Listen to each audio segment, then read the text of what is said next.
Rob, it's been just a few months since we last talked. We were just joking about this.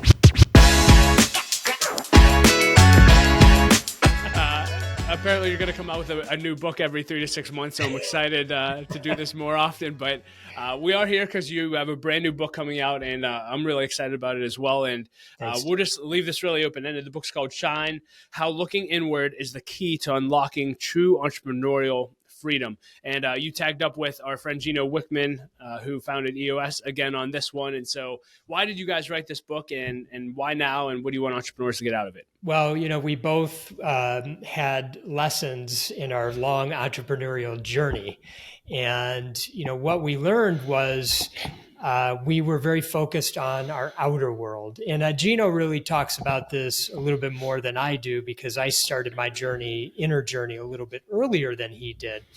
But, an outer world success is amazing, and we're not against it. We're all for it, actually. We want you to have more of it. But what we realize is that along the way, going inside is really what helps you with that greater outer world success. And we could talk more about what that all means. But that's why we brought our learnings and maybe some of our wisdom, or what we believe to be some wisdom that might be useful, and put it in a book so people could understand it, grasp it, follow it, and hopefully be successful with it. Yeah. And I know I'm excited, and I don't know how much, if I got into this at all, our last conversation, but the inner world is so important. In the fall of 2020, I ended up having what I call a mental breakdown. I don't know if it actually, was that or not, but for me, it was the darkest season of my life, and ended up going into therapy. And when you're desperate and when you're in the middle of it, you'll do anything to get help. Yeah. And throughout that journey, which ended up being, a 6 month to 2 year journey to fully get out of that, man, I learned so much of what got me to that place was what was going inside that I didn't even know about and or never dealt with. And so I don't think there could be a more important topic than this one. And so you actually start off the book talking a little bit about discovery and how to actually start to look inward. And so why don't you just talk a little bit about that and that journey you take readers on? Yeah, for sure. Thank you. And thank you for sharing that, by the way, because, I'm going to go a little bit ahead, and then I'll come back to your question. Sure. But, one of the things that we encourage people to do in the book is actually tell their inner story. And, you can do that in different ways. You can tell it to yourself. You could write it and maybe work with somebody. You mentioned you went to therapy, and that can be very useful for some people. It sounds like it was useful for you. Definitely. The next thing you can do is consider going to people that you trust very deeply and that you're very close to, and share with them what's going on. Some of that inside stuff could even be imprints from the past that you may want to share, traumas potentially. A lot of times we keep that all tight, and we're walking around with it, and we don't want to burden people with that. But truth is when we open up and people understand where these things are coming from, the love just pours out. It's quite beautiful, actually. So we encourage people to actually share their inner story. And then to what you're doing just now, you shared what's happened, since 2020, and you're doing this to a broad audience of some people, and many others, I'm sure you don't. And you're willing to open up your heart and be vulnerable in that way. And I appreciate that, because what that ends up doing is it inspires people to do the same thing. So I felt compelled to share that as you kicked us off in just the right way. No, it's so good. And I think, leaders listening to this, we're going to talk about this, but one of the keys to discovery is just recognizing that as leaders, we're driven and we all go hard. But I think it's so important to realize that you're not alone. I remember meeting with my pastor, and I asked him, because I didn't know, I just said, am I going to be okay? And he said, Doug, I can't name a leader that I know that has not gone through what you're going through. Or something like it. And you're going to be okay. You're going to get through this. And as I got healed from my journey and started sharing, just like you're saying, I'm shocked how many people come up to me after I'll share a talk in tears, either saying, I feel like I'm so close, I'm on the verge of that breakdown myself, or I'm in the middle of it and I don't know if I'll ever get out. And so many people, I think, just are isolated and they feel like I'm the only one ever going through this. No one else would understand. I'm going to be viewed as weak. And I'm sure you've seen this with entrepreneurs as well. Nothing could be further from the truth. Yeah, you're just so spot on, so spot on. And, this is a great time, Gino and I feel in our history to start looking at things a little bit more deeply. I mean, I think this has been an evolution to us opening up and knowing that we don't always have to have the tough, suit of armor on anymore. We can still be really successful, but, learning about, and this isn't a mental health book, actually, it's really a book around how to maximize your energy and, how to make greater impact and how to find inner peace. And I think everybody can relate to that. And you don't necessarily have to have mental health challenges to want that. It's just being an entrepreneur, going hard all the time. Now, you mentioned the first discovery, which is you're driven. Okay. Yeah. And so there's a book called Driven by Dr. Doug Brackman, and we're big fans of that book. And what Dr. Brackman talks about is that the driven are about 10% of the overall population. And if you break that down, if you say there's 8 billion human beings on this earth, that means there's 800 million that are driven. They're not all entrepreneurs, thank goodness. It'd be crazy out there. But, they're scientists and they're doctors and, lawyers and, space explorers, et cetera, et cetera. So, but 800 million people are just highly, highly driven. And the thing about driven and why it's important to notice this in yourself is a few reasons. First, you're going so fast and nobody can keep up with you and you don't understand why. It's so easy for you. It's just natural.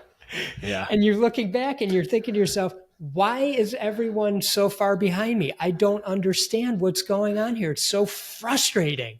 So you're frustrated, and guess what? They're frustrated too. And what ends up happening is we leave a black trail behind us. It affects people's lives because we're just not aware of our driven nature and the most important part of it, which is how to manage it. So we're going hard. We drive ourselves so hard that we find ourselves sometimes burnt out. We're workaholics and we can't slow ourselves down. So that awareness is really key. So we always start with that. You're driven. Understand what that's all about and understand how to manage it.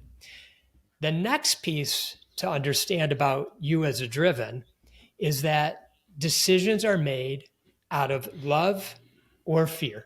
At Endosha, we help transform visions into results. What does that mean? We often work with companies who are doing amazing things that have incredible products and services, but fail to communicate what they do properly and market themselves effectively. We passionately serve entrepreneurs, business leaders, and visionaries to see what's in their heart and their visions for the future come to life. We do that by providing fractional marketing leadership and creative execution all in one. That's what we call VCMO. With VCMO, you get a marketing director and a team of creative professionals to help execute all of your marketing needs, all for one monthly cost. How do we do all this? We do it 3 ways. Number 1, we get your vision. We get excited about your mission and your trajectory as a company and come alongside to see you go further, faster. 2, we have a team of talented strategists and creatives to get all of the work done. And 3, we flat out work freaking hard for you and your company. Reach out today. Let's start a conversation. First, let's talk about love, your heart, and then let's talk about fear, your ego.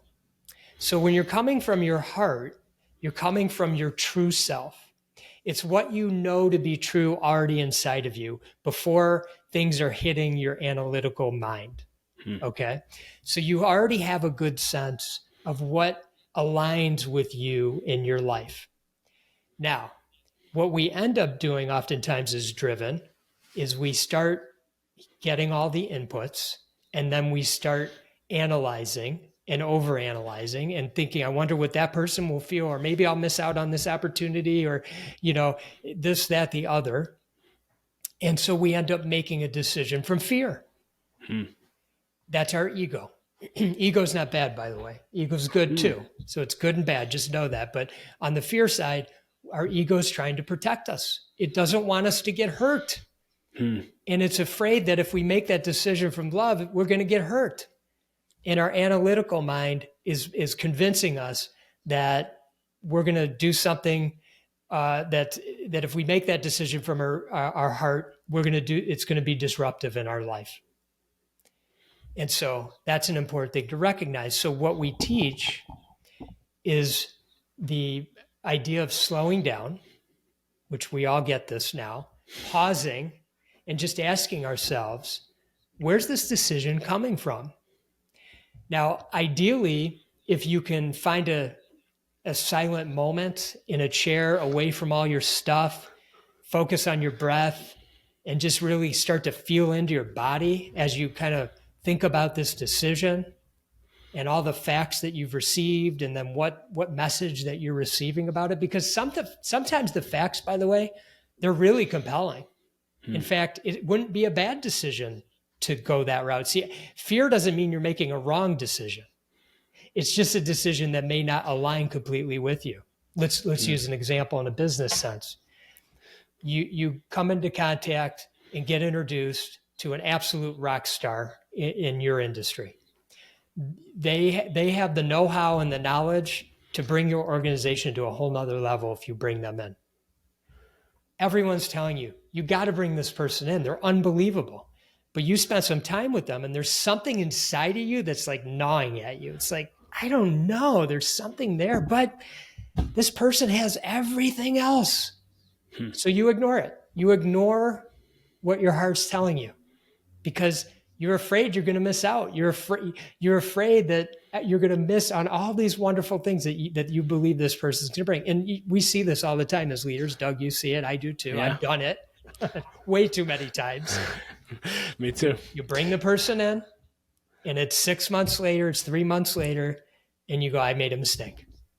Dang it. I made a mistake. I knew it. I knew it. I felt it. You're like mad at yourself. You look bad. Yeah. So I'm sure many of the listeners, this is a leadership podcast. You are relating with this right now, I'm sure. And there's a million 100%. Other examples. So that's the second discovery. The third discovery is it is possible to be driven and have peace. And I have to explain this because as driven, many of us have become wired to feel this sort of edge that we have, this speed that we go at, and we're afraid that peace equals slow down, equals lose your edge, equals I won't be as successful. And so we're afraid to kind of give that up. And what we're teaching is you do not need to give up your driven nature. As I mentioned at the outset, you need to learn how to manage your driven nature.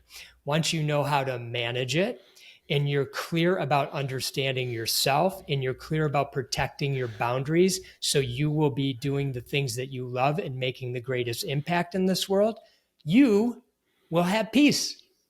Yes. So you can be driven and have peace. It's possible. And that's our framework for it. Yeah, I love this. And I love that it's all about self-discovery because once you start becoming self-aware of these things, you spend the rest of the book, which we'll dive into, actually giving them tools. You keep talking about you have to learn how to manage this. Yeah. I have to go back, though, because my mind, when you shared about the book Driven, 10% of the population, I think you said, is driven. Does that mean 90% of the planet are undriven people who, what is that? In a different way. Okay. Yeah, different than you. Okay. Yes. Yeah. They're wired differently. Yeah. So it's not to say everyone's just loafing around, doing nothing. It's far from it. These are all very productive members of society. Just there are certain people and you can point to athletes and let's use athletics as an example. Cause I believe you are, interested in sports and I've seen some of your things. So you're in Pittsburgh and, let's say, Ben Roethlisberger. Did I say his last name right? Roethlisberger, you got it. Yeah. I mean, he was one of the top quarterbacks. Like, how come all the quarterbacks aren't the top? I mean, Ben had he just had natural abilities. I'm sure he did, and a lot of them do. But Ben did something differently, and he was driven in a different way. I mean, that guy was so tough. Some of those quarterbacks weren't as tough as him because he was just so driven. He was going to get the extra yard, the extra whatever it friggin' took. That guy was going to make it happen. Not all the quarterbacks are like that. They're really good, but they didn't have that kind of drive. Yeah. And so that's what I'm talking about. Yeah, and I think a lot of leaders that are listening to this probably are saying, I totally get it. I'm one of those people. I was actually just having a conversation with one of my friends who started a company. It's blowing up. All this opportunity is coming his way. But now, he's putting in, all the hours and all of those things. And, we're always just trying to challenge each other like, hey, at what point is there a cost to this that's not worth it? And so let's start to dive into some of you share the 10 disciplines. We talked about a few of them on the last time podcast, but these disciplines are so good to help us actually manage our drive. And so, one, I guess I would just ask, there's a few I wanted to dive into, but when you think about, making an impact and having peace with that inner drive, are there one or two of the disciplines that stand out to you that you think really help manage that tension? Yes, for sure. So before I mention which one or two, I would like to provide a little bit of context. So sure. First, in the book, we've created an assessment. It's called the True Self-Assessment. So we encourage people to go, and you can take it online at the10disciplines.com as well. And every 90 days, take it. It's 20 questions. It's a different assessment. If you get a 90, it doesn't mean you're an A student. If you get an 80, you're not a B, et cetera. Every question kind of stands on its own. And what the questions do is they shine light where light needs to be shined. So you can put a focus on that question in your life and say, what do I need to do to improve that for myself? So we always encourage people to start there. Now, as we get into the disciplines as a framework in your life, as a foundation, there are two critical pieces to it. They help you understand yourself better and protect your boundaries. It's important to understand you, and I mentioned that at the outset, your true self. And once you understand yourself, your true self, not the one with the armor on that's walking around and doing all the right things all the time and pleasing people and all that kind of stuff, then you are much clearer about why you make decisions in your life and what the right decisions are that align with you on your inside. Once you're clear about that, you need to set your boundaries, and you got to get those really clear, and you have to protect them with everything you got. And that includes your team members. If we're talking in a business sense, your team members understand these are Doug's boundaries. We don't go into them. We actually protect him because when he's protected, let's use football again. When the line's protecting the quarterback can survey the field and make the best decision. That's what we need to do as leaders. So we need to have that in place, because once you understand and are protected, then you free yourself and you shine, hence the name of the book. So let's talk about the disciplines, and a couple that come to mind, and it's always the first one, which is 10-year thinking. And this is a great time to be thinking about that because it's early in the year. We're in the first quarter of 2024.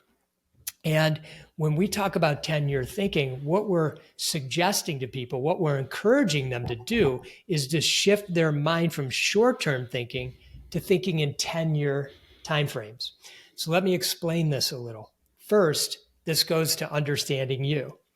What is the most important thing you will have accomplished in 10 years? So if it's 2024 right now, you're sitting here and you're looking back over the last 10 years and you're saying, this is the most important thing I accomplished. Let's pretend, for example, let's say somebody's married and they have a family. I have a beautiful, loving marriage and 3 wonderful, healthy children. Well, if you're a workaholic and you're never home and spending time and paying attention and having the right energy with your family, you're not aligned with your 10-year thinking. But don't worry, you have 10 years to figure it out. So start aligning your behavior today to match what you see in 10 years. So 10-year thinking is actually all about being in the present moment and having clarity about your actions in this moment. They inform your actions today. It's not goal setting. It's not manifesting. That's not what we're suggesting. What we're suggesting is awareness of being in the present moment and having your actions be in accordance with that 10-year thinking. One other point I wanted to make, and you prompted it because you were so willing to share your own personal story. In business and in life, in a 10-year period of time, on average, this isn't scientific and it's not everybody, but generally speaking, there's going to be 2 really amazing years that are going to happen. There's going to be 6 years that are pretty damn good. They're really good. And then there's going to be 2 really crappy years.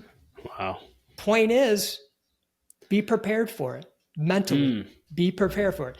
Because when you know what you're clear about in 10 years, you know you're going to get through challenging times. And you have that belief like, okay, I'm burnt out. I need help. I'm going to find the help. It might take me a year or 2 to get my mind back right, my energy back right, to feel back normal, but I have time. It's okay. So we're actually taking some pressure off because we are aware that we work in 10-year timeframes. No, I was going to say, yeah, thank you for sharing that too. Even just that perspective for me was like a light bulb just went off. It's like, okay, I think we all try to build a life and a world in which, we don't suffer at all.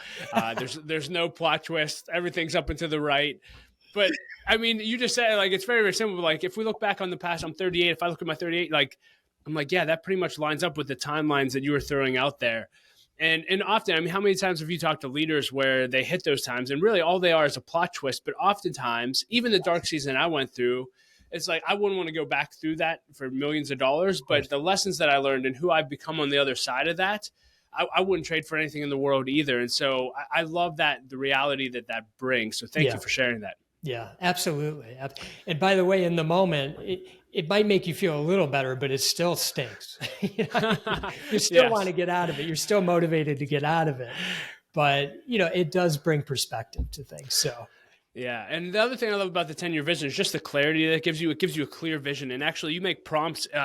One thing I loved about the book is just the simple chapter summaries with actionable points and prompts. Yeah. And at the end of the 10-year thinking, you just said, write down anything that you did in the last week that doesn't align with your 10-year vision. And then what's one action you could take that? And for me, I'm like, oh my gosh, if I actually sit down, look over I'm like, I did all kind of things and man, it just gave me clarity. It's like, what am I doing? Wasting my time on this. This is not getting me to that 10-year vision. Yes. So those prompts are so powerful. Absolutely.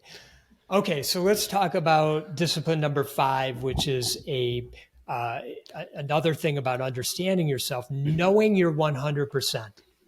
Okay. So in this one, what we ask you to do is decide on and commit to the perfect number of hours per week and weeks per year that you're going to deliver your value to the world, your greatest impact.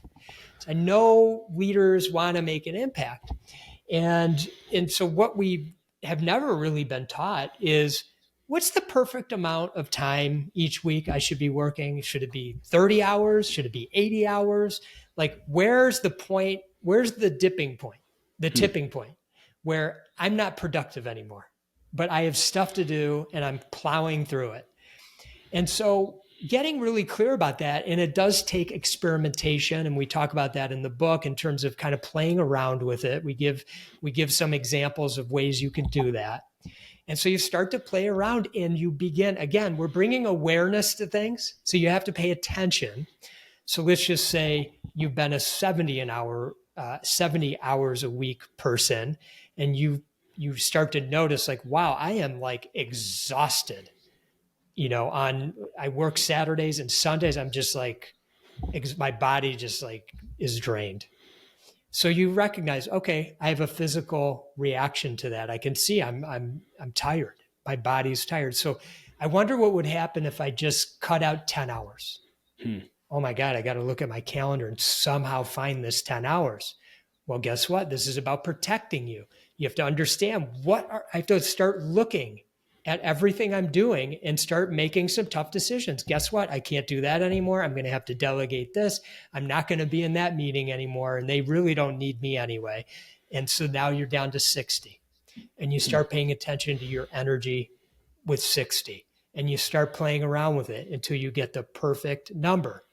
And by the way, as you ebb and flow through your professional life and your personal life, that number's going to change for various reasons. You might have family members that you're caring for, so that becomes like a first job, and then you have your professional job, and you don't have as much energy. So let's just pretend you only had 30 hours a week to do your leadership job. What would you do? You have to start making really hard choices, because let's not take for granted that could happen. And let's start thinking that way. What would happen if I only could do 30 hours a week? I wonder how your choices would be different. Now, let's think about how many weeks per year make the most sense for me. So if I'm working, most people take most leaders take 2 or 3 weeks vacation. They even take their full vacation if they have 4 or 5 weeks. They even take the full thing. So they take 2 or 3 weeks vacation. So you have to ask yourself, do I need more time away? And what we always encourage you to do, which is discipline number 2, take time off, is to take at least 130 days off per year and not think about work the entire time. Wow. So no checking in, no emails, no reading business books and leadership books that, you were looking forward to going on vacation to do more business. Wow. No, what we're encouraging you to do, and I think as a leader, it's going to serve you well in the long term and in the short term, is by not exposing yourself to constant business stuff, you're going to get exposed to new things because you're going to be curious, new ideas, new adventures, and you're going to come back with a much different energy, because you were completely away from it all. And your energy is going to have a higher level of creativity. Your team's going to feel it. They're going to get excited, and you're going to have some sort of game-changing idea when you get back or when you were there that's going to really impact the trajectory of your business. And so that's why we say, do it 130 days, which, by the way, is if you count every weekend, 3 weeks vacation and every US holiday, that's about 130. So, but most people work on the weekends.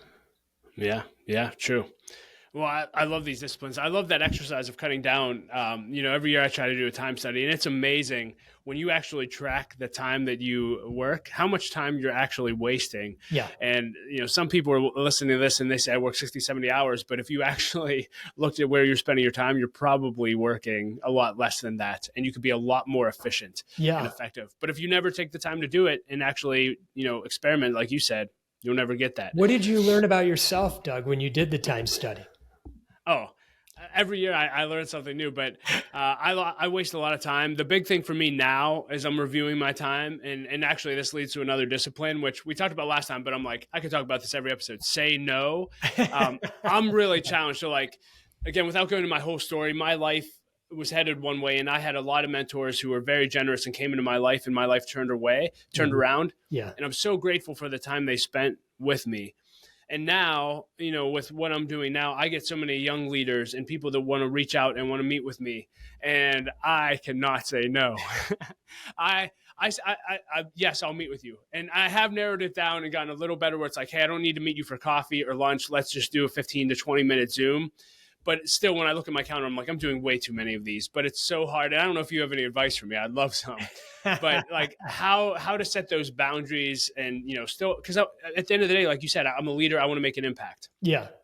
I could pour into this person. It could change their life forever. It could also be a total waste of time. So I don't know if you have any thoughts, but that's what I'm learning right now. I do. So, and you've even already thought about this, but, so maybe you say to yourself, and I'm going to oversimplify it, but then you'll craft it into your own thing. So you say, I work, do you know how many hours a week you work? by chance? Yeah, I'd probably say 50, 55. Okay. I haven't, yeah. Let's say I'm going to say 55, which means probably 65, but that's okay. So let's say you have 55. So you say, I'm dedicating 1 hour a week, which, and I'll say you take 3 weeks vacation. So that's 49 hours a year that I'm going to do mentoring. Okay. So that is very simple. I can't go past that. So if somebody comes to me and I'm at my max, you just have to say, you know what? I want to do it. I'm dying to do it, but here's what I need to do. I need to have you follow up with me in 3 months because I'm at my capacity right now. It's such a bummer, but now follow up with me. And there you did a kind of mentor them right there because now they got to follow up with you. You see how serious they are. The other thing is, and we teach how to say no gracefully. So there's one way. You didn't close the door. You gave some good advice. You could say, tell you what, read this book and call me in 6 months. I'll put you on the calendar right now. But you got to read this book. Okay. So now they have to learn something. You're providing value, and then you'll meet with them in 6 months. The other thing you could do is if you know somebody that's as, almost as good as you are as a mentor, you could say, I can't, but I'm going to introduce you to my friend. And this person's going to be unbelievable for you. So you can always do things in a very graceful way. We're not slam the door. We always try to help first. So maybe there's something in there. Yeah, leaders, you were listening to a live coaching session with me and Rob. Thank you. I was just slacking with my assistant last week, and I said, we have to figure out something because this isn't working. And the system, like you said, it is so simple, but putting hours to it, and that's my boundary. Thank you. That is exactly what I needed today. So we talked a little bit about saying no. We talked about going all in, the 10-year vision. The last one as we conclude our time, the last discipline I want to hear you talk about is be humble. It's an interesting one on how this ties in, but how does being humble tie into living a life of peace? Well, being humble is about understanding yourself and being honest with yourself. And so what we encourage everybody to do is view themselves as an equal to every person on the planet. And again, let's go back to that word awareness. So I think everyone listening, and just from knowing you and having these wonderful interactions with you over the past 6 months, I know I'm talking to a humble person. Like there's no question in my mind. And so I imagine you attract humble people. So when you work as a humble person, when you make your way through your life as a humble person, you attract other people who are humble. And that's a wonderful life. Being around people that have great humility. So there's one reason to be really focused on humility. Now, how do we notice if we think we're humble, but, which most of your listeners, I'm sure, do. So A couple of things we encourage you to do. First, draw a line, and now you have a continuum. And on one side says humble, and on the other side says not humble. And put a tick mark somewhere on that line. Really easy way to just kind of place where you think you are. Okay, so there's a beginning of some self-awareness. I'm not all the way to the humble side, but I'm 3/4 of the way. Okay, so you'll work to get to all the way. Now, if you want to take it another step, send a request via email, make it simple, or text to the 5 people closest to you in your life. Wow. And say, hey, would you do me a favor? Draw a line, humble on one side, not humble on the other, and put a tick mark where you think I am on the humble scale. And say, be honest, I won't be mad at you. Okay? I need you to be open and honest, and see where they tick marked you and compare it to what you did. And now you have some feedback. And so the last thing I always like to encourage people to do is notice how they're interacting with the world. My favorite kind of example is when we're out for a meal or the grocery store and something's not going our way and it's causing us some irritation, and we associate that irritation with a person. So it could be the person at the checkout.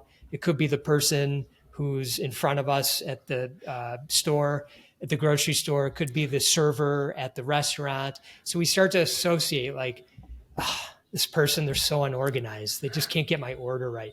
And you start to create this whole thing. Now, is this person equal to you? I mean, is that how you treat people? Is that how Wow. What's going on with that person? We all know this. I'm just bringing it back to the forefront. We all know they have a life going on. Who knows what's going on with them? Maybe they're super organized, but tonight they're not, because they just had some crazy news before they walked in the door for work. But they can't leave work because they have to make their rent.